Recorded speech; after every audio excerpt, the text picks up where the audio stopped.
ॐ ज्ञानतिमिरान्धस्य ज्ञानाञ्जनशलाकया चक्षुरुन्मिलितं येन तस्मै श्रीगुरवे नमः। नमः ॐ विष्णुपादाय कृष्णपृष्ठाय भूतले श्रीमते भक्तिवेदान्त स्वामिनिति नामिने। नमस्ते सारस्वती देवे गौरवाणी प्रचारिणे निर्विशेष शून्यवादी पाश्चात्य देशतारिणे। जय श्री कृष्ण चैतन्य प्रभु नित्यानंद श्री अद्वैत गदाधर श्रीवासादि गौर भक्त वृंद। हरे कृष्ण कृष्ण कृष्ण हरे हरे, हरे राम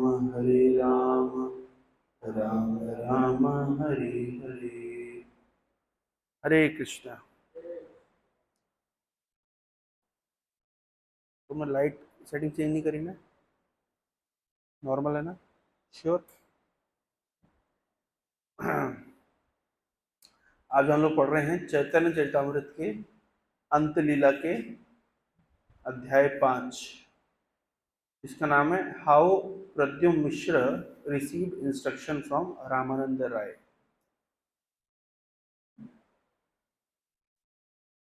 पहले श्लोक को हम दोहराएंगे। वैगुण्य कीट कलितः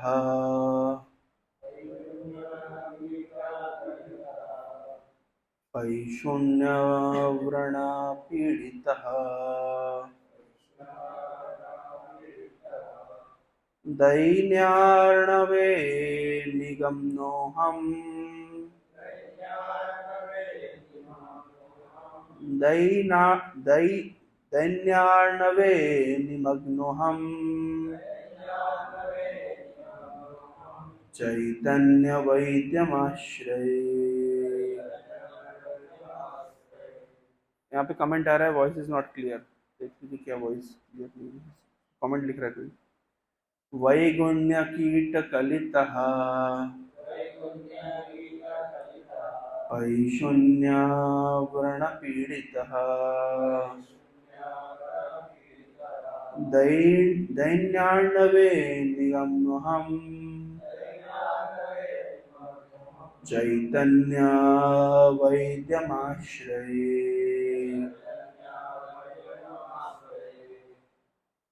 वैगुण्य कीट कलितः पैशून्य व्रण पीड़ितः। वैगुण्य मतलब मेटेरियल एक्टिविटीज। तो I am infected by the germs of material activity and I am suffering from the boils of envy. कितने लोग सफर कर रहे हैं? मैं कर रहा हूँ, आप लोगों का मुझे पता नहीं वैसे तो, लेकिन मैं तो कर रहा हूँ। वैगुण्य कीट कलितः, infected by the germs of material activity and suffering from the boils of envy. पैशून्य व्रण पीड़ितः दैन्यर्णवे निमग्नः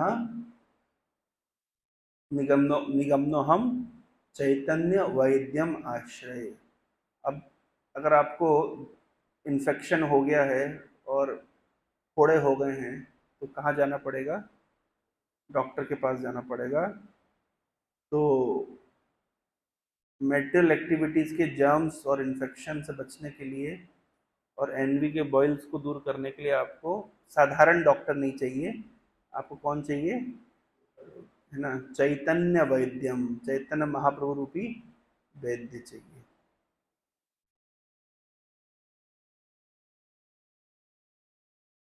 जय जय श्री जय जय सच्चिसुत श्री कृष्ण चैतन्य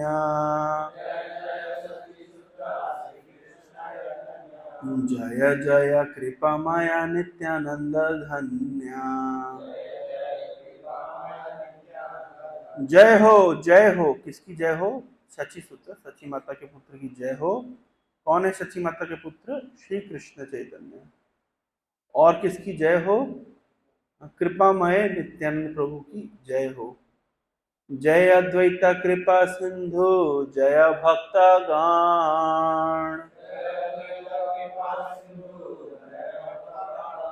जय स्वरूप गदाधर रूप सनातन।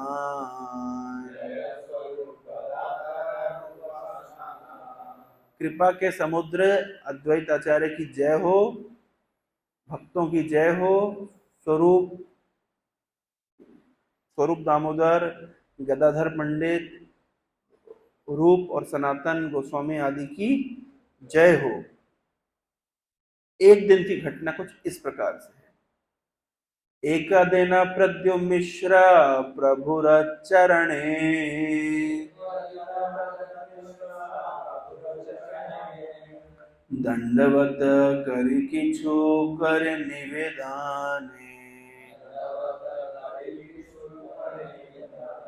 एक दिन भगवान श्री चैतन्य महाप्रभु के एक एसोसिएट, एक पार्षद प्रद्युम्न मिश्र उनके पास आते हैं और उनके चरणों में कुछ निवेदन करते हैं। अच्छा ठीक है, अब पहली बात तो प्रद्युम्न मिश्र कौन है ये तो जानना पड़ेगा ना।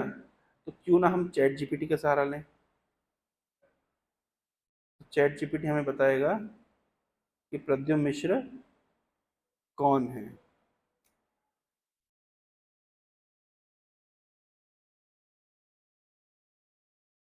नहीं, ये नहीं है।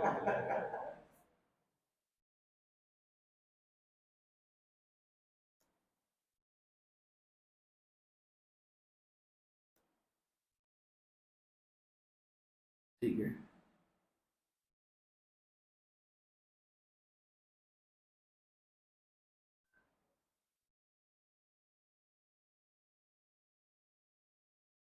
Padam Mishra is an important personality.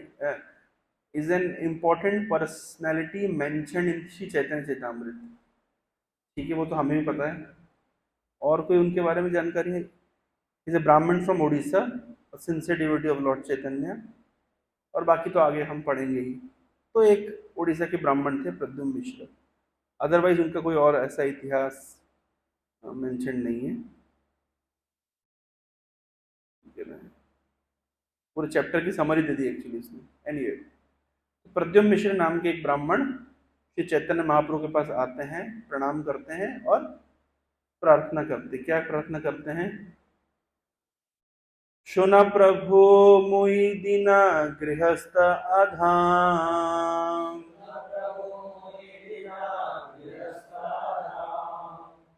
कौन भाग्ये पांचो तोमा दुर्लभ चरण।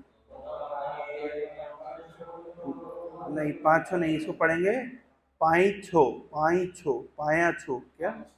हाँ, बंगाली तो अच्छा, पाया छो है ना। सुन प्रभु मुई दीना गृहस्थ अधाम, कौन भाग्य पायो छो तुम्हार दुर्लभ चरण। कौन भाग्य पाया छो तुम्हार दुर्लभ चरण। हे महाप्रभु, मैं एक अधम गृहस्थ हूँ। एक्चुअली गृहस्थों को ऐसे सोचना चाहिए, एक्चुअली सबको ऐसा सोचना चाहिए, है ना। विशेष रूप से गृहस्थों को ऐसा सोचना चाहिए, है ना। लेकिन आजकल क्या होता है कि गृहस्थ लोग को आप उपदेश देने जाओ तो वो लोग जवाब देते हैं, प्रभु जी आप जानते नहीं हैं हम लोग गृहस्थों की कितनी भक्ति कर रहे हैं। आप लोग का क्या है? ना आपने नौकरी पे जाना है, ना पैसा कमाना है, ना परिवार पालना है, ना बच्चे पालने हैं। आप लोग के लिए दिन भर है भक्ति करने के लिए। हम लोग ये सब कुछ करते हुए भक्ति करते हैं, तो इसका मतलब है हम महान हैं और आप अधम हैं। ऐसा जनरली आप किसी गृहस्थ को प्रचार करें तो वो यही जवाब देते हैं, आपने तो सब कुछ छोड़ दिया है, आपको तो दुनियादारी की कोई चिंता नहीं है। लेकिन इन सबके बीच में रहते हुए, समाज के साथ, परिवार के साथ, रिश्तेदारों के साथ मिल मिला करके चलते हुए भक्ति करना कितना कठिन है। हेंस अधम कौन है? आप लोग हैं। हम तो बहुत महान हैं। लेकिन ऐसा भाव गृहस्थों का नहीं होना चाहिए। भागवतम में कई जगह वर्णन मिलता है ना। जैसे युधिष्ठिर महाराज, भगवान युधिष्ठिर महाराज नारद मुनि के सामने कहते हैं कि मैं हम घर गृहस्थी में फंसे हुए हैं, अंधकार में फंसे हुए हैं, है ना, आप हमें मार्गदर्शन दीजिए। नारद मुनि के सामने ऐसा प्रार्थना करते हैं। वसुदेव 11th कैंटो में आता है, वसुदेव और देवकी जाकर के, नारद मुनि जब वसुदेव देवकी के घर गए तो वसुदेव और देवकी जो कि भगवान के माता पिता हैं, वे नारद मुनि के चरणों में गिर करके ऐसी प्रार्थना करें कि हम अधम गृहस्थ हैं, घर गृहस्थी में फंसे हुए हैं, भगवान की भक्ति कैसे करें हमको पता नहीं है। So these are the ideal grihasthas who are setting an example for us that how a grihastha should submissively inquire from a sadhu about his spiritual progress. ना, तो भावना हमेशा यही होनी चाहिए। और एक गृहस्थ को भावना होनी चाहिए कि मैं बहुत अधम हूँ, घर गृहस्थी के कार्य में बहुत व्यस्त रहता हूँ, है ना, आई am infected by the germs of material activity, दिन भर मेटेरियल एक्टिविटी करता हूँ, सुबह 2 घंटा बस दिखाने के लिए हरे कृष्ण का लगा, लेकिन दिन भर, ऐसा गृहस्थ को भाव होना चाहिए। और साधुओं को क्या भाव होना चाहिए कि देखो गृहस्थ लोग इतना परिश्रम करते हुए, परिवार संभालते हुए और रिश्तेदारों को देखते हुए, समाज को देखते हुए, नौकरी को देखते हुए, पेशे को देखते हुए, बिजनेस को देखते हुए, सब कुछ करते हुए भक्ति करते हैं, फिर भगवान की सेवा भी करते हैं, जिम्मेदारी भी लेते हैं, तो हमसे कितना अधिक वे कर रहे हैं, ऐसा भाव होना चाहिए साधुओं का। और गृहस्थों का भाव होना चाहिए कि हम देखिए फंसे हुए हैं, है ना, भौतिक जगत में, है ना, हमारा इतना सौभाग्य कहाँ है कि हम इन साधुओं की तरह सेवा कर पाए। तो दोनों, तो कहते हैं म्यूचुअली एक दूसरे को रिस्पेक्ट करना। कल मैं एक राधानाथ महाराज का कोट पढ़ रहा था, बहुत सुंदर कोट है। उन्होंने ये लिखा था कि bhakti yoga starts when we start to appreciate the devotional qualities in others. Bhakti yoga की शुरुआत कब होती है? जब हम दूसरे के अंदर भक्ति के गुणों को देख पाते हैं और अप्रिशिएट कर पाते हैं। कुंती महारानी ने एक स्तुति में कहा है कि कोई व्यक्ति अगर जप करता है, कीर्तन करता है, भगवान का भजन करता है, श्रवण कीर्तनम स्मरण करता है, या कोई व्यक्ति करने वालों को देख करके प्रसन्न होता है, तो प्रसन्न होने वाले को वो लाभ मिल जाता है जो करने वाले को मिलता है। हमारे जब नहीं कर पा रहे हैं पर जेन्युइनली अप्रिशिएट कर रहे हैं कि अरे मैं नहीं कर पा रहा हूं, कम से कम ये भक्त कर पा रहे हैं, अगर ऐसा भी कोई जेन्युइनली अप्रिशिएट करे तो जेन्युइनली अप्रिशिएट करने वाले को वो करने वाले का लाभ मिल जाता है। ये मेरा स्टेटमेंट नहीं है, भागवत में कुंती महारानी का स्टेटमेंट है। देखना चाहते हैं आप लोग, प्रमाण के साथ बात की जाए तो अच्छा है ना, नहीं तो हर चीज प्रमाण के साथ होनी चाहिए। कुंती महारानी की स्तुति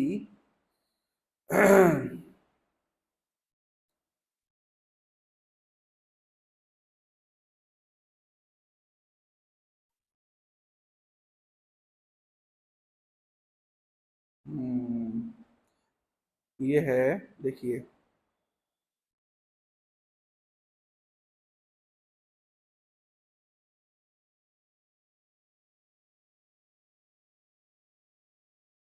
शृण्वन्ति गायन्ति गृह्णन्ति अभिक्ष्णशः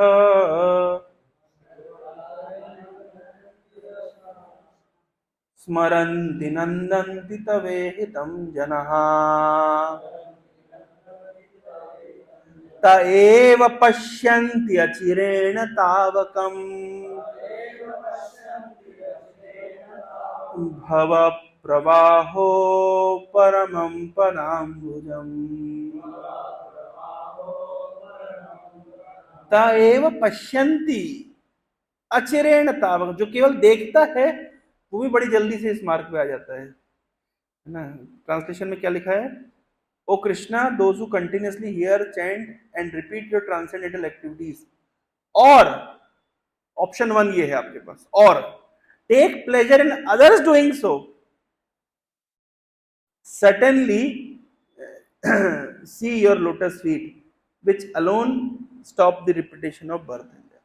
केवल इतना ही कोई कर ले, अगर दूसरा कर रहा है तो उसमें आनंद ले रहे। यानी कहने का तात्पर्य यह है कि जेन्युइनली अप्रिशिएट करे दूसरे की भक्ति को, तो उसको भी वो भक्ति करने का लाभ मिल जाता है ना। तो ये एक बहुत सिंपल सूत्र है।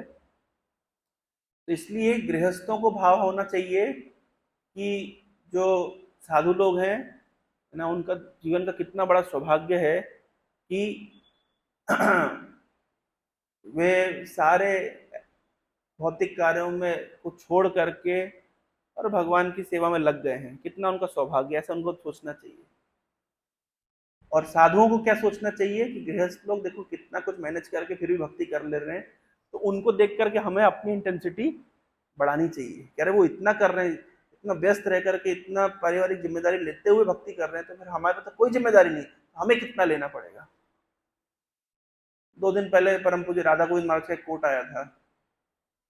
महाराज ने कहा कि एक सन्यासी के लिए शास्त्रों में 3 घंटे से अधिक सोने का विधान नहीं है। मतलब आइडियली सन्यासी कौन होता है? आइडियली सन्यासी साधु कौन है आइडियली?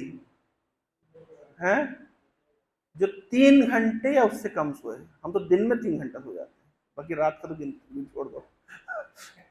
जो जो 3 घंटा सोए, जो कोई 3 घंटे कम सोए वो साधु है। सन्यासी का धर्म ये है। तो कोई बोलता था हाँ प्रभु जी हम भी 3 घंटे से कम ही सोते हैं, लेकिन दिन में। क्यों? महाराज ने एक जगह एक प्रवचन में भी कहा है कि एक साधु को भाव होना चाहिए कि मैं समाज से जितना ले रहा हूं उसके कई गुना अधिक समाज को दूं।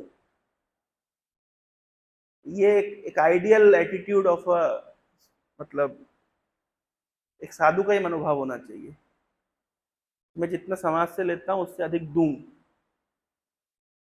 और वो इंस्पिरेशन कहाँ से लेता है? वो गृहस्थ से लेता है। गृहस्थ लोग कितना खटते हैं, दिन भर परिश्रम करते हैं, ऑफिस जाते हैं, नौकरी करते हैं, बॉस की गाली खाते हैं, बीवी बच्चों की गाली खाते हैं, काम करते हैं, पैसा कमाते हैं, घर परिवार चलाते हैं, फिर मंदिर में डोनेशन भी देते हैं, फिर मंदिर में सेवा भी करते हैं, फिर जन्माष्टमी की मीटिंग में भी आते हैं, फिर दिन भर मतलब घर की जिम्मेदारी, मंदिर की जिम्मेदारी, फेस्टिवल की जिम्मेदारी, इतना सुन करने के बाद, डोनेशन देने के बाद, डोनेशन कलेक्शन करके और लाने के बाद, लोगों को पकड़ के लाने के बाद, केयर करने, सब कुछ करने के बाद सुनते क्या है?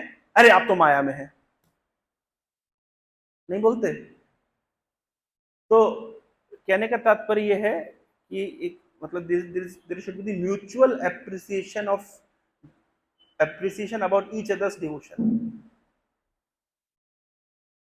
हमारे मंदिर के बहुत वरिष्ठ भक्त हैं काशीनाथ पंडित प्रभु, गृहस्थ भक्त हैं।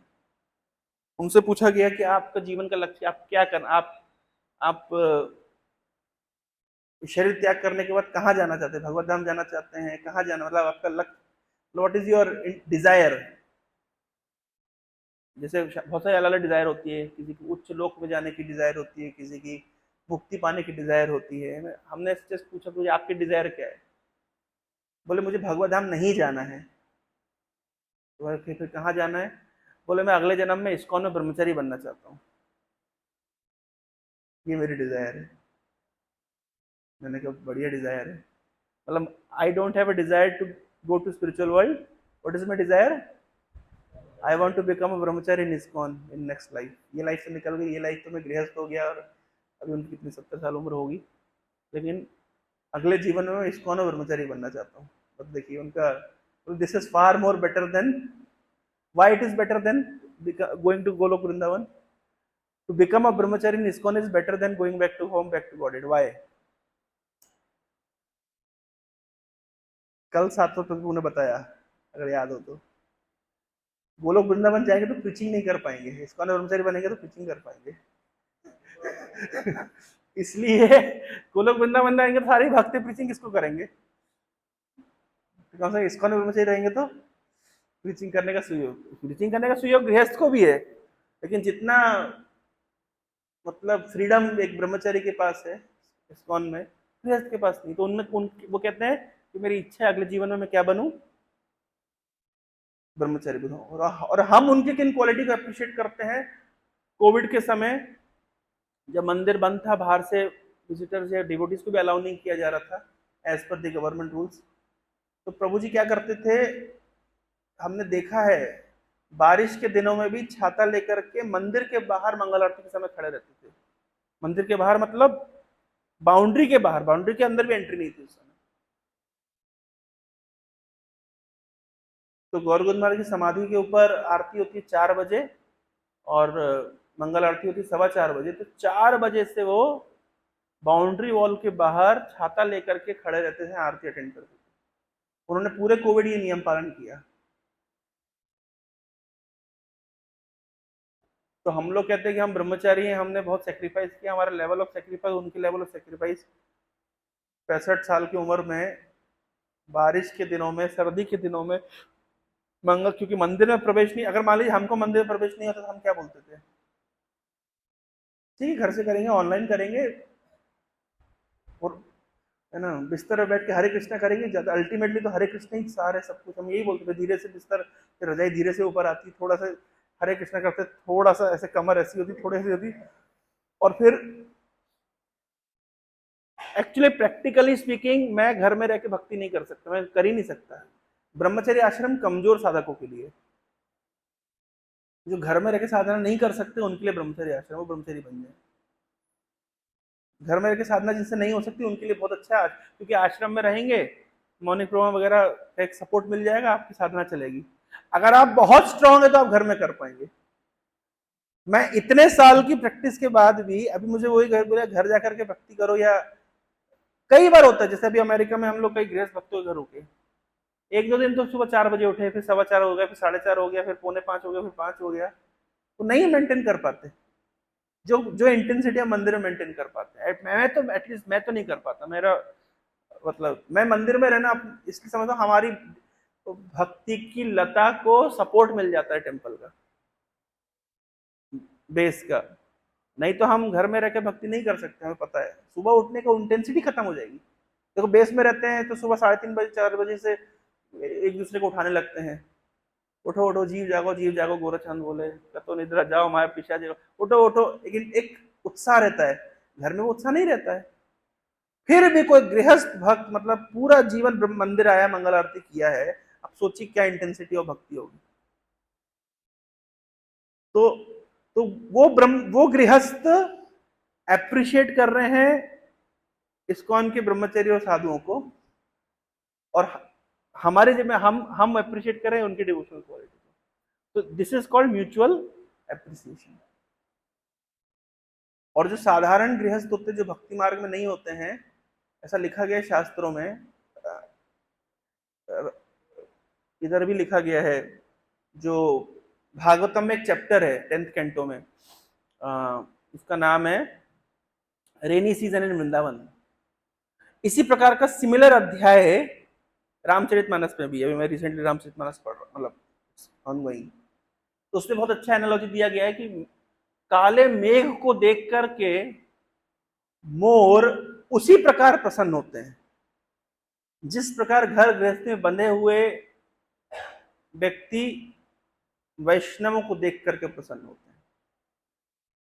इसका प्रत्यक्ष उदाहरण कल हमने देखा। मैं हॉस्पिटल गया था एक डिवोटी को देख एडमिट करने के लिए। मैं जब वार्ड में गया, तो जैसे ही मैं वार्ड में गया तो बहुत सारे अलग अलग लोग बैठे हुए थे, वो मुझे देख करके ऐसे मतलब खुश हो रहे थे, ऐसे मतलब उनके चेहरे पे एक अलग लेवल की मुस्कान थी मुझे देख के, मतलब मेरी ड्रेस को देख करके ऑफ कोर्स।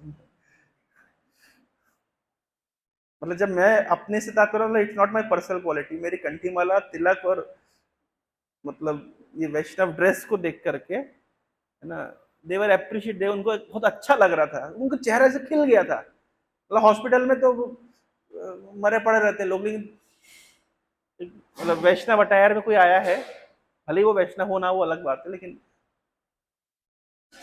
लोग खुश हो जाते हैं। किस प्रकार खुश होते हैं, उनके चेहरे पे किस प्रकार का तेज आता है, जिस प्रकार मेघ को देख करके मोर खिलखिला उठते हैं। ये एनालॉजी दी गई है। तो गृहस्थ इस प्रकार से साधुओं को अप्रिशिएट करते हैं, और साधुओं को गृहस्थ भक्तों से सीखना चाहिए, हॉस्पिटैलिटी सीखना चाहिए, कमिटमेंट सीखना चाहिए। और नॉन डिवोटी गृहस्थों से क्या सीखना चाहिए कि देखो भक्ति नहीं करके कितना जीवन उनका नरक हुआ पड़ा है ना, घर गृहस्थ में कितना उलझे हुए हैं, पूरा जीवन इसमें बर्बाद हो गया है।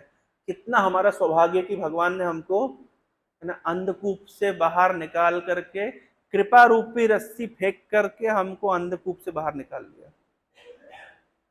चैतन्य चरितामृत में एक श्लोक है रघुनाथ दास गोस्वामी के विषय में, कहा गया है कृपा गुणैर्य कुगृहान कूपत उद्धृत बंध्य रघुनाथ दास।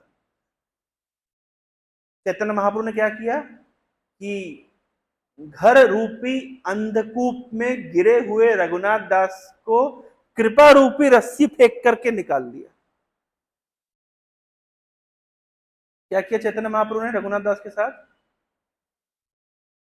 जो रघुनाथ दास घर गृहस्थी रूपी अंधकूप में गिरे हुए थे, उनको कृपा रूपी, कृपा गुणैर्य कुगृहान कूपर उद्धृत भंग्य रघुनाथ दासम नास्ता स्वरूप विददे अंतरंगम, और आके भी स्वरूप दामोदर के हवाले छोड़ दिया। श्री कृष्ण चैतन्य अमम प्रपद्य, ऐसे श्री चैतन्य महाप्रभु की हम शरण लेते हैं, ऐसी प्रार्थना है। तो जब हम डिवोटी गृहस्थ से मिलते हैं, जैसे काशीनाथ प्रभु जैसे गृहस्थों से मिलते हैं, तो हमें वो इंस्पिरेशन आता है कि गृहस्थी में रहते हुए, पारिवारिक जिम्मेदारी को निर्वहन करते हुए, आज भी अपने पत्नी, उनकी पत्नी बीमार है तो खुद रसोई करते हैं दिन में 2 टाइम, उनको भोग लगाते हैं, खिलाते हैं, फिर मंदिर की जिम्मेदारी निभाते हैं, मंगल आरती में आते हैं।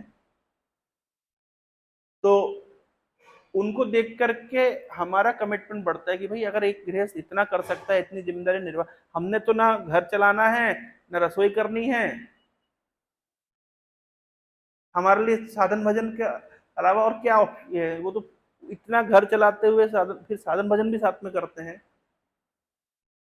फिर मंदिरों की सेवा भी करते हैं, तो अप्रिशिएट करने जोगे। तो डिवोटी गृहस्थों को देख करके ये भाव होना चाहिए। नॉन डिवोटी गृहस्थ को देख के भाव होना चाहिए कि देखो बेचारे अंधकूप में पड़े हुए हैं, हमारे ऊपर कितनी बड़ी चैतन्य महाप्रभु उनके पार्षद की कृपा हुई है कि हमको उन्होंने इस अंधकूप से बाहर निकाल लिया। तो इस तरीके से we can appreciate the devotional qualities in others, and that is the beginning of bhakti yoga. तो प्रद्युम्न मिश्र गए थे किसके पास? चैतन्य महाप्रभु के पास, ये कहते हुए कि हम अधम गृहस्थ हैं। आगे बढ़ते हैं। आप लोग क्या सोच रहे थे? क्लास तो अभी शुरू हुई है भैया। कृष्ण कथा सुनी बारे मोरा इच्छा है, कृष्ण कथा कहा मोरे हया सदा।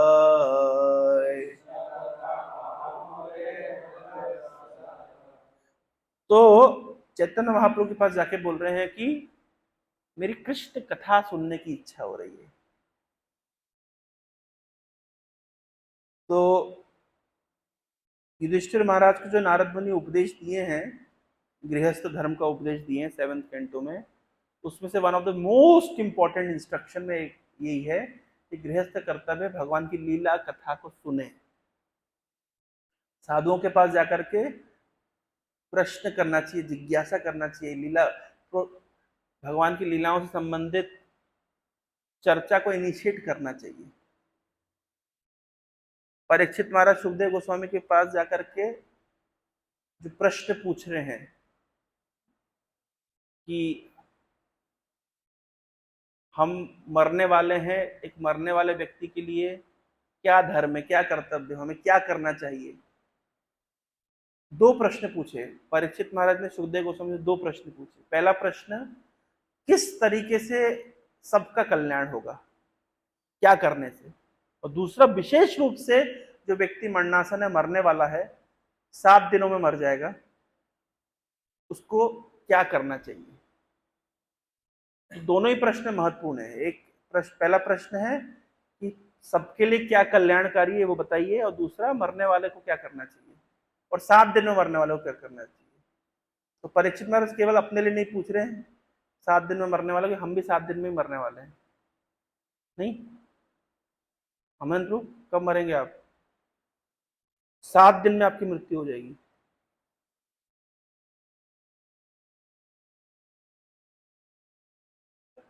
है, देख लीजिएगा, 7 दिन में ही होगी।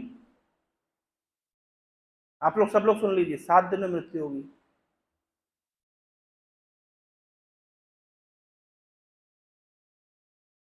अरे आइदर मंडे को होगी, और ट्यूसडे को होगी, और वेडनेसडे को होगी, और थर्सडे को होगी, या तो फ्राइडे को होगी, या तो सैटरडे को होगी या तो संडे को होगी, तो 7 दिन में ही होगी ना।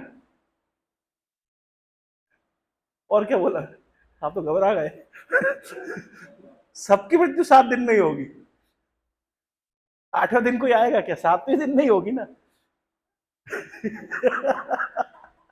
तो 7 दिन में मृत्यु, तो जिसकी 7 दिन में मृत्यु होने वाली है उसको क्या करना चाहिए, जिज्ञासा है। तो सुखदेव गोस्वामी बोल रहे हैं वरिया निशाते प्रश्न कृतम लोक हितो निपहा। बहुत अच्छा प्रश्न आपने पूछा है राजन। वहां राजन संबोधित इसलिए नहीं कर रहे कि आप पूरे भारतवर्ष के राजा, इसलिए कि आपने राजाओं वाला प्रश्न किया है, ये थर्ड क्लास क्वेश्चन नहीं किया है। लोग आते हैं कभी कभी मंदिर, हमने देखा है लोग अलग अलग चेतना के लोग होते हैं, वो लोग इस्कॉन में आकर के कृष्ण कथा में रुचि नहीं लेते हो, उनको इस्कॉन के अंदर पॉलिटिक्स क्या चल रही है उनमें रुचि है। हमने देखा है कई लोगों को आकर के वॉचमैन के पास खड़े होकर पूछेंगे और बताओ मंदिर में क्या चल रहा है।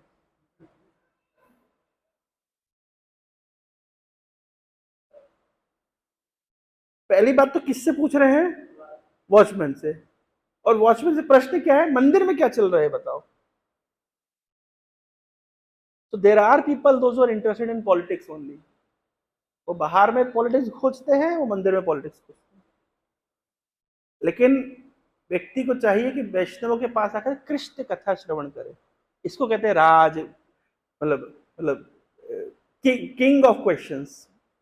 तो परीक्षित को राजा करके संबोधित क्यों किया है सुखदेव गोस्वामी ने कि हे राजन आपका प्रश्न बहुत श्रेष्ठ है। राजन क्यों बोला है, आपने राजाओं वाले स्टैंडर्ड का क्वेश्चन पूछा है, मतलब आपके क्वेश्चन में कुछ लेवल है। जैसे आप है वैसा आपका क्वेश्चन है, या जैसा आपका क्वेश्चन है वैसे आप है, लेवल की बात हो रही है, इसलिए राजा है। कृष्ण कथा सुनने की प्रति मेरी इच्छा है, मेरी जिज्ञासा है, मुझे मुझे बताइए कृष्ण के विषय में, ये उत्कंठा है। तो एक साधु के पास जाते हैं तो, और बारंबार सुखदेव गोस्वामी परीक्षित को थैंक यू बोल रहे हैं, थैंक यू आपने मुझसे ऐसा क्वेश्चन पूछा, थैंक यू, क्योंकि आपके क्वेश्चन मुझे कृष्ण का स्मरण करने के लिए और कृष्ण का चिंतन करने के लिए क्या कर रहे हैं, प्रेरित कर रहे हैं। तो ऐसा नहीं केवल कथा वक्ता जो होता है वो केवल सुनाता है, और जो जो श्रोता होता है वही थैंक यू बोलता है। लोगों को लगता है जो वक्ता है वो कृपा कर रहा है श्रोता के ऊपर, मैं यहां बैठ करके आप सभी के ऊपर कृपा कर रहा हूं, सुनिए, उपदेश दे रहा हूं, सुनिए, कृपा लीजिए। नहीं, वक्ता कृपा करता है ऐसा नहीं है, एक्चुअली कृपा श्रोता करता है वक्ता के ऊपर। ये भी अगेन म्यूचुअल है, लेकिन फिर भी ज्यादा कृपा कौन किस पे कर रहा है, श्रोता वक्ता के ऊपर कृपा कर रहा है। कंपेयर कैसे कर सकते हैं, सुनने वाले की अगर उत्कंठा नहीं है ना, तो सुनाने वाले के अंदर प्रेरणा नहीं आएगी सुनाने की। सामने क्लास में बैठ करके कोई इधर मुरझा रहा है, कोई उधर मुरझा रहा है, कोई घड़ी देख रहा है, कोई ऐसे ऐसे हाथ हिला रहा है, कोई ऐसे ऐसे कर रहा है, तो सुनाने वाले को उठो यार, बंद करो। कृष्ण कथा को इनिशिएट वक्ता नहीं करता है, कृष्ण कथा को इनिशिएट श्रोता करता है, जिज्ञासु, जिज्ञासु श्रेयम उत्तमम। तो एक्चुअली में जब हम किसी वक्ता को बुलाते हैं कि आइए प्रभु जी क्लास दीजिए, हम उनको बुला करके कृपा कर रहे हैं, आइए आप हमारे सेंटर में कभी आइए, समय दीजिए, क्लास दीजिए। तो ये कोई मुझे बुलाए, मैं ट्रेवलिंग कर रहा था, शायद दिल्ली जा रहा था, तो मुझे अचानक से कॉल आया, सोलापुर से कॉल आया, बोले प्रभु हम आपको एक यूथ फेस्टिवल को बुलाना चाहते हैं। मैंने कब बुलाना चाहते हैं, बताइए जल्दी बताइए। मतलब मैं तो इतना एक्साइटेड हो गया, मैंने कहा जिंदगी में पहली बार मुझे किसी ने यूथ फेस्टिवल के लिए बुलाया है, आज तक किसी ने नहीं बुलाया था। मैंने कहा चलो कहीं से तो अकाउंट खुला। मैंने कहा बताइए कब आना है, बोले हम आपकी टिकट भेजें। मैंने वो तो हम देख लें, आप तो बस बताइए कब आना, हम तो बस पहुंच जाएंगे। आई वॉज वेरी एक्साइटेड, क्योंकि मैं गया सोलापुर में कथा करने का अवसर मिला, एक दिन भागवत कथा करी, एक यूथ क्लास दिया, फिर उसके बाद वहां से पंढरपुर चला गया, फिर वहां पे मैंने भागवत क्लास दी, ब्रह्मचर्य क्लास दी, फिर वहां से पुणे चला गया, फिर वहां के 2 मंदिरों में क्लास दी, फिर एक कांग्रेशन प्रोग्राम में क्लास दी।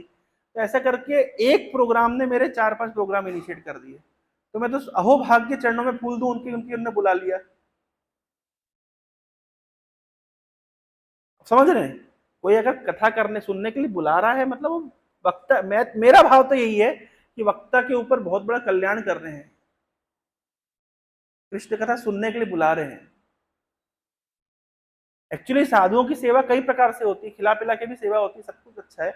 सबसे अच्छी सेवा होती है अगर जिज्ञासु ऑडियंस मिल जाए साधुओं को। लोग कहते हैं भाई आप प्रभु जी आप आ जाइए, खा पी के चले जाइए, सुनने सुनाने का कोई हमारा रोल नहीं है। तो वो थोड़ा सा मतलब आइडियल सेवा है। अच्छी सेवा किसको मानते हैं कि भाई आपने थोड़ी जिज्ञासु ऑडियंस इकट्ठी करी है और जो कृष्ण कथा सुनने के लिए तैयार है, उत्साही है। तो ये this is the best service out of all service to the spiritual master. The best service is the inquisitiveness of a disciple. Inquisitiveness किस चीज के लिए? महाराज अभी मैं एक साधारण भक्त हूं, मैं जीबीसी कैसे बन सकता हूं इस प्रकार की इंक्विजिटिवनेस नहीं है ना। सबसे अच्छी इंक्विजिटिवनेस क्या है? महाराज कैसे मैं आध्यात्मिक जीवन प्रगति करूं, मेरे प्रश्न हैं, आप मुझे आंसर दीजिए। ये इस प्रकार का जो एटीट्यूड होता है ये बेस्ट प्रकार की सर्विस है। ऑफ कोर्स खिलाना पिलाना भी सर्विस है ना। आलू के पराठे बन रहे हैं, मैं सुना भी गर्मा गर्म, तो that is one of the service. But the best service is to engage someone in speaking about Krishna. Krishna कथा करने से 3 प्रकार के लोग शुद्ध होते हैं। श्लोक सुना है? वासुदेव कथा प्रश्न, वासुदेव कथा प्रश्न,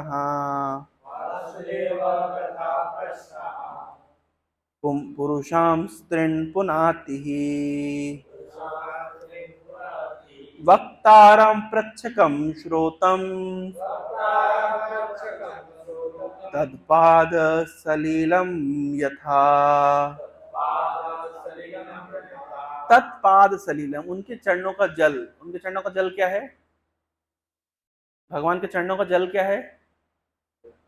हाँ हाँ, चरणामृत और गंगा मैया। तो गंगा मैया जिस प्रकार 3 लोगों को शुद्ध करती है, उच्च लोक में भी गंगा बहती है, इस लोक में भी गंगा बहती है, और पाताल में भी गंगा बहती है।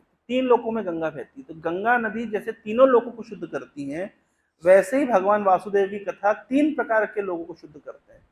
सबसे पहले शुद्ध करते हैं वक्तारम, बोलने वाले को शुद्ध करते हैं। प्रश्नगम, प्रश्न पूछने वाले को शुद्ध करते हैं। और श्रोतम, श्रोताओं को शुद्ध करते हैं। तो भगवान की कथा 3 प्रकार के लोगों को शुद्ध करती है, वक्तारम, प्रच्छकम, श्रोतम। जिस प्रकार से गंगा नदी 3 लोगों को शुद्ध करती है, एनालॉजी दिए गए। तो ये शुद्धिकरण होता है, बोलने वाले का शुद्धिकरण, सुनने वाले का शुद्धिकरण, प्रश्न करने वाले का शुद्धिकरण होता है। इसलिए out of all services the best service is to engage someone in speaking about Krishna.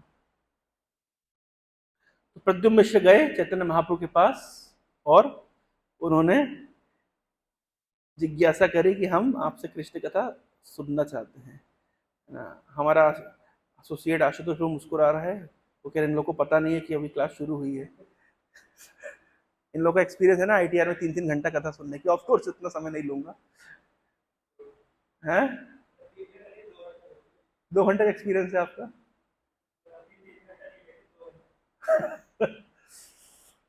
प्रभु कहे न कृष्ण कथा आमी नहीं जानी, सबे रामानंद जाने तार मुखे सुनी।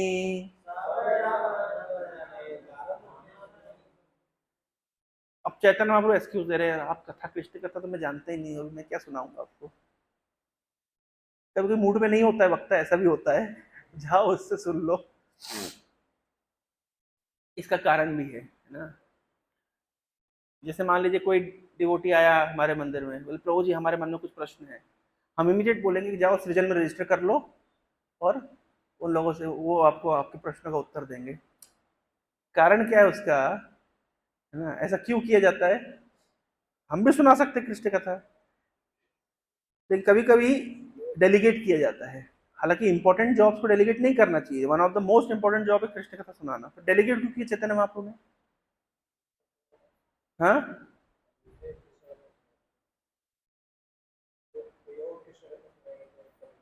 सुनाएंगे।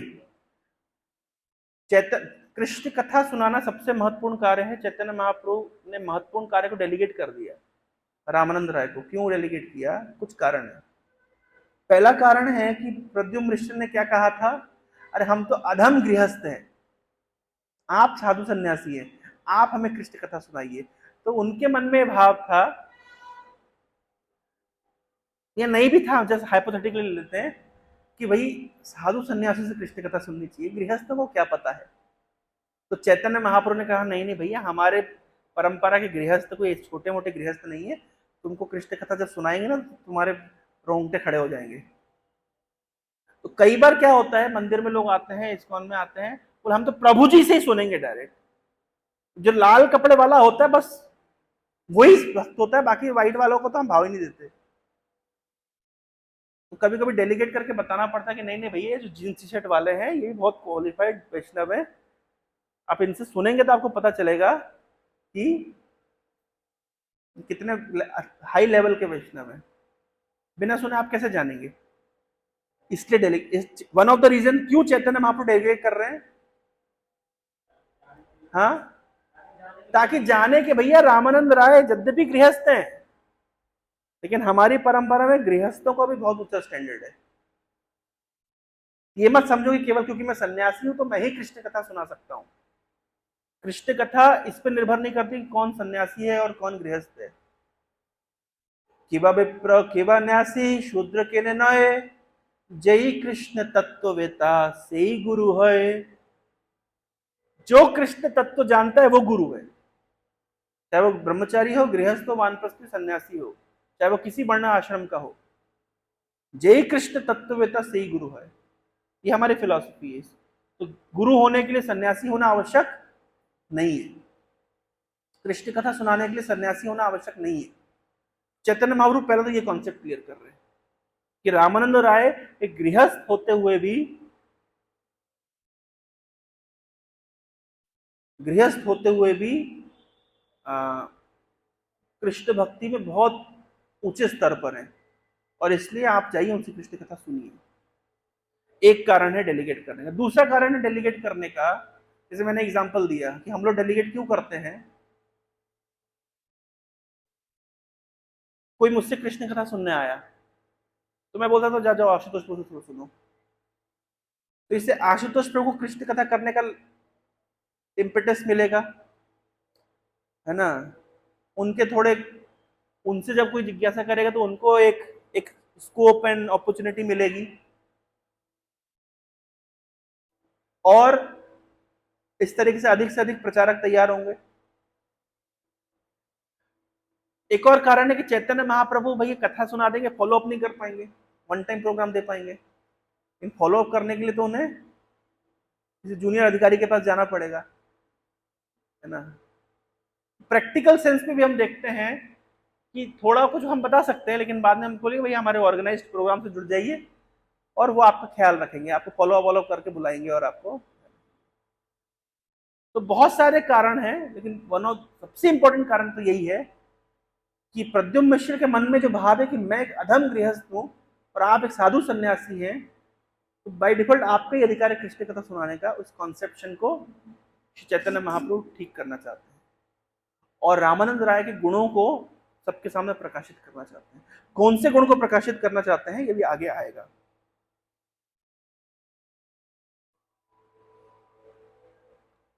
भाग्य तुम्हार कृष्ण कथा सुनिते है मन, रामानंद पाश यदि करहो श्रवण, रामानंद पाश जाई करहो श्रवण। क्या आवाज आ रही है, बंद कर दो ना। तो बोल रहे हैं बहुत तुम्हारा सौभाग्य का उदय हुआ है कि तुमको कृष्ण कथा श्रवण करने का वो चला गया बाहर। बहुत तुम्हारा सौभाग्य हुआ है कि आज लोग कृष्ण कथा श्रवण, इतने में तो बाहर ही चला गया। ऑपरच्यून मूवमेंट बाहर है। चर्चा चल रही है कि जिसका भाग्य का उदय होता है उसे कृष्ण कथा सुनने का अवसर मिलता है, इच्छा होती है, इतने में तो भाई साहब बाहर ही चलेगा। तो सो गए। हरि बोल, हरे कृष्णा। प्रभु भाग्य तुम्हार कृष्ण कथा सुनते हुए मन, आपका सौभाग्य है कि आपको कृष्ण कथा सुनने का मन कर रहा है। तो जाओ आप रावण राय के पास जाकर के कृष्ण कथा रुचि तुम्हार बड़ो भाग्यवान, जार कृष्ण कथा रुचि से ही भाग्यवान। जिसे कृष्ण कथा बोलने सुनने में रुचि होती है वही भाग्यवान है। वास्तविक रूप से भाग्यवान वो है, ऐसा चैतन्य महाप्रभु का वर्डिक्ट है। तो प्रमाण है क्या? हाँ प्रमाण है। धर्मा स्वानुष्ठिताम पुंसाम, धर्मा स्वानुष्ठिता पुंसाम, विश्वक्सेन कथासु यः नोत्पादेत यदि रतिम, श्रम एव ही केवलम। कोई व्यक्ति धर्म स्व अनुष्ठित पुंसाम, अपने धर्म में स्व अनुष्ठित है, तो लगा हुआ है, घर गृहस्थी में लगा हुआ है, ऑफिस में लगा हुआ है, नौकरी में लगा हुआ है, व्यापार में लगा हुआ है, 4 वर्ण और 4 आश्रमों के कर्तव्यों में बिल्कुल निष्ठापूर्ण लगा हुआ है, लेकिन विश्वक्सेन कथासु यह नोत्पाद्यत यदि रति, लेकिन भगवान कृष्ण की कथा के प्रति उनकी अगर रति आकर्षण नहीं है तो ये सारा धर्म उनका जो लगा हुआ है, उनकी देशभक्ति, समाज भक्ति, परिवार भक्ति, सब कुछ क्या है? श्रम एव ही केवलम, केवल मात्र श्रम है और कुछ नहीं। ऐसा भागवत का वर्ड लिखते हैं। तो सारे धर्मों का कोई व्यक्ति क्यों आप बोले भैया आप आइए कभी मंदिर हमारे सेंटर में आया करिए, कृष्ण कथा सुना करिए, बोले हर सोमवार में मंदिर जाता हूँ, हर मंगलवार में मंदिर जाता हूँ, कि ये फलाना उपवास करता हूँ, कि फलाना तीर्थ जाता हूँ। किसी किसी को हम बोलते हैं इस्कॉन में आइए कथा सुनिए, तो कहता है मैं योग करता हूँ, मैं हर दिन ध्यान करता हूँ। लोग है ना, इनफैक्ट यहां तक भी लोग बोलते हैं हम तो सीधे हम तो जगन्नाथ मंदिर जाते हैं। क्या करते हैं वहां जाकर के? हैं? दर्शन करते, प्रसाद खाते, समुद्र में स्नान करते हैं। कोई भी धर्म आप पालन करते हो, चाहे वो धर्म आपके समाज के प्रति कर्तव्य हो, परिवार के प्रति कर्तव्य हो, राष्ट्र के प्रति कर्तव्य हो, आपके नौकरी पेशे के प्रति कर्तव्य हो, या आपके सो कॉल्ड रिलीजियस एंड पायस कर्तव्य हो, यहां तक कि आप विष्णु के मंदिर में भी क्यों ना जाते हो, लेकिन ना उत्पाद्य यदि रतिम श्रम एवं, अगर आपकी कृष्ण कथा सुनने के प्रति रुचि विकसित नहीं हुई है तो आपका सो कॉल्ड धर्म कर्म सब श्रम एवं, यूजलेस एंडेवर, लेबरिंग फ्रूटलेसली। कोई व्यक्ति बोलता था मैं बहुत परिश्रम किया, क्या परिश्रम किया? मैंने दिन भर दीवार को धक्का दिया, दीवार हिली क्या? नहीं हिली। उसी प्रकार से कोई व्यक्ति अपने तथाकथित स्वधर्म में अनुष्ठित है, लगा हुआ है। तिष्ठ मतलब, तिष्ठ मतलब तिष्ठन्ति, मतलब तिष्ठ, तिष्ठ बालक तिष्ठ, बैठो बैठो, तिष्ठ मतलब बैठ गया। और अनुतिष्ठ ऐसा बैठा कि उठ ही नहीं रहा है, अनु मतलब कॉन्स्टेंटली। और स्व अनुष्ठिता, अब तो भैया तकिया वकिया रख के आराम से बैठ गया है। स्व अनुष्ठिता, सु अनुष्ठित, आराम से मतलब बैठ गया, ऐसा बैठा कि हिल ही नहीं रहा है, और अब तो भैया धीरे धीरे कमर ओवर, अब तो मतलब लेट ही जाएगा। तो कहते स्व अनुष्ठान। तो कोई व्यक्ति अपने धर्म में केवल लगा नहीं है, कंटिन्यूसली लगा है, और बड़ी कंफर्टेबली, मतलब फिट हो ही गया ना, हिलने का नाम नहीं ले रहा है। लेकिन इस प्रकार के कार्य को भी क्या बोला गया है? श्रम एवं। आप किसी के, हम देखते हैं ना प्रचार में, कोई भी प्रचार में जाता है, ये श्लोक याद कर ले, बहुत काम का श्लोक है।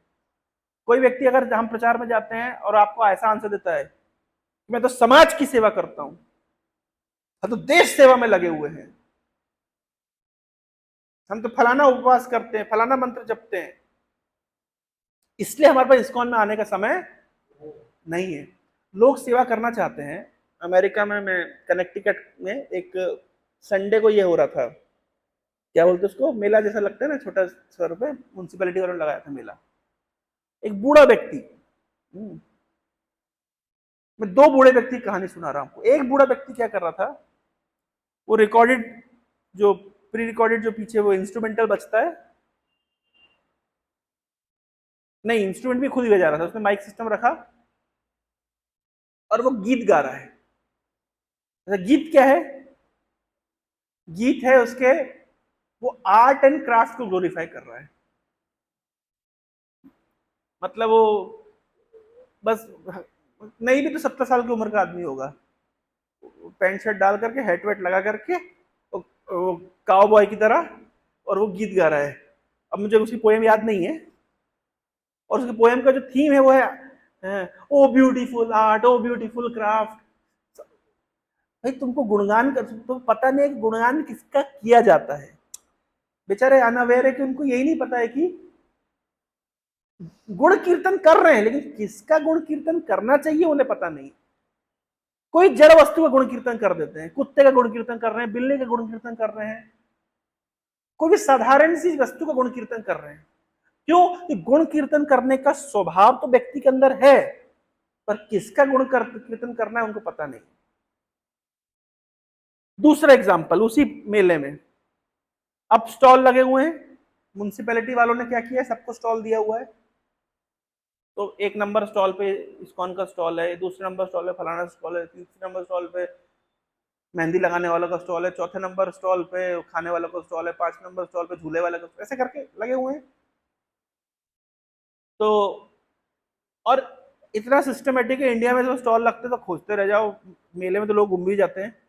वहां पे स्टॉल लगते तो बकायदा वो म्युनिसिपैलिटी वाले बाहर में एक मैप लगा देते हैं, नंबर्स लगा देते हैं, और उस नंबर की लिस्ट लगी रहती है, तो आपको किसी स्टॉल पर जाना आप खोज भी सकते हो।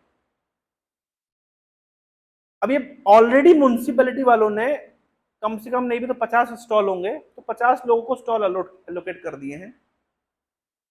ऑलरेडी बाहर में एक चार्ट लगा हुआ है नोटिस बोर्ड के ऊपर बड़ा सा, और उसमें मैप बना हुआ है कि ऐसे ऐसे जाएंगे तो ऐसे ऐसे एंट्री ऐसा है, और इसमें ये सब नंबर 1 नंबर 2 नंबर 3 लिस्ट लगी हुई है, आप उसको देख के जा सकते हैं।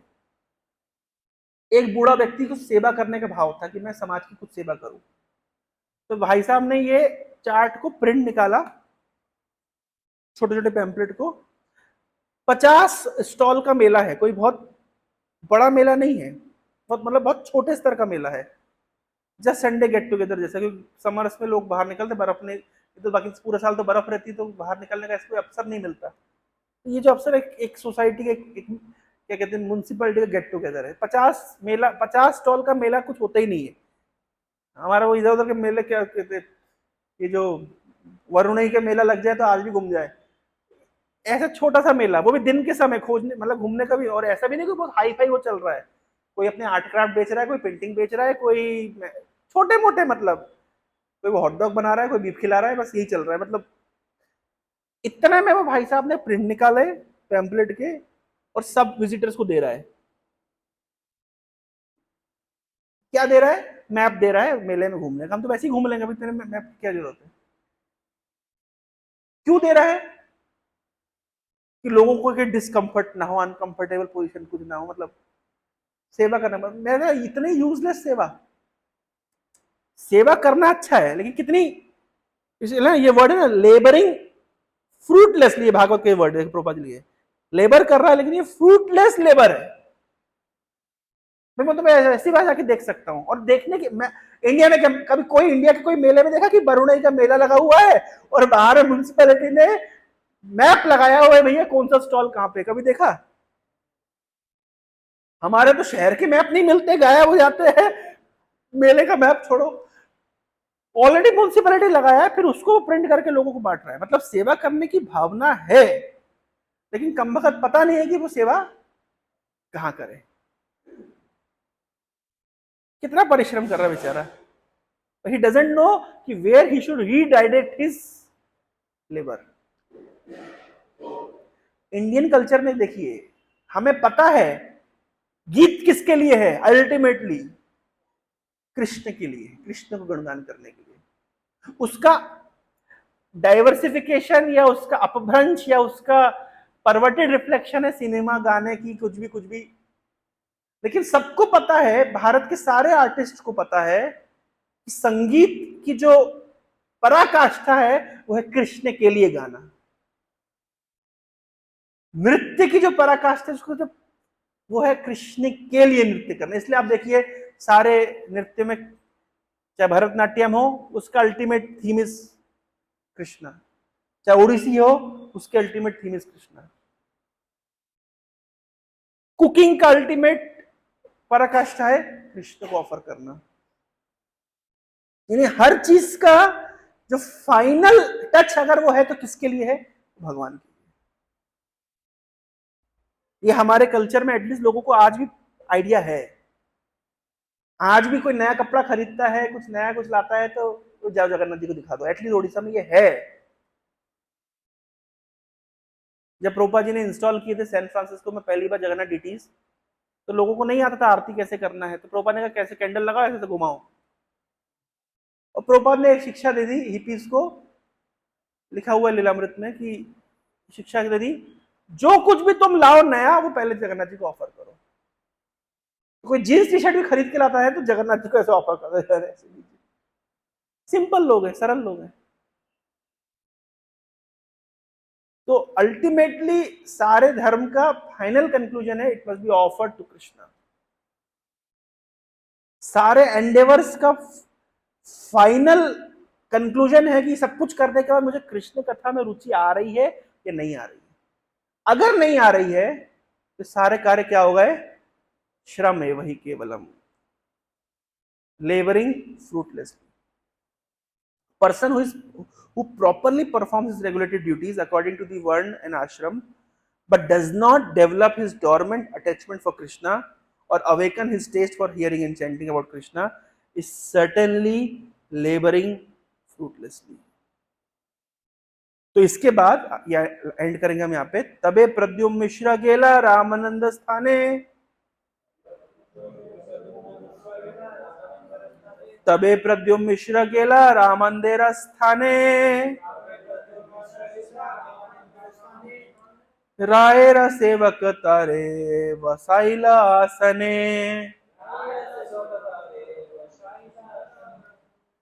तब प्रद्युम्न मिश्र जाते हैं राय चैतन्य महाप्रभु के कहने पर रामानंद राय के घर कृष्ण कथा सुनने के उद्देश्य से,